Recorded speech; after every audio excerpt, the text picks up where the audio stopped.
بسم اللہ الرحمن الرحیم۔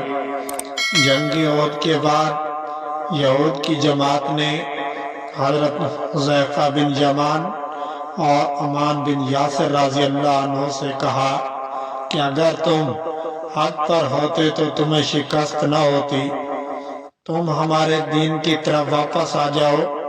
حضرت عمار رضی اللہ عنہ نے فرمایا، تمہارے نزدیک عہد شکنی کیسی ہے؟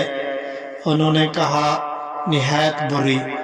آپ نے فرمایا، میں نے عہد کیا ہے کہ زندگی کے آخری لمحے تک سید عالم محمد مصطفیٰ صلی اللہ علیہ وآلہ وسلم سے نہ پھروں گا اور کفر نہ اختیار کروں گا۔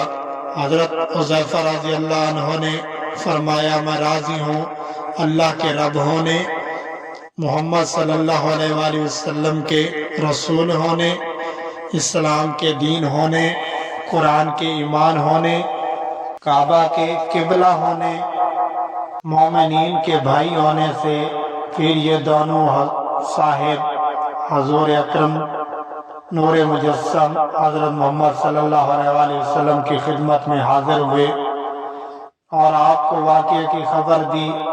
آپ صلی اللہ علیہ وآلہ وسلم نے فرمایا، تم نے بہتر کیا اور فلاح پائی۔ اگر ویڈیو اچھی لگی ہو تو ہمارے چینل کو سبسکرائب اور بیل آئیکن کو ضرور پریس کرنا تاکہ ہماری ہر آنے والی ویڈیو سب سے پہلے آپ کو مل سکے۔ اللہ آپ کا حامی و ناصر ہو۔ اللہ نگہبان۔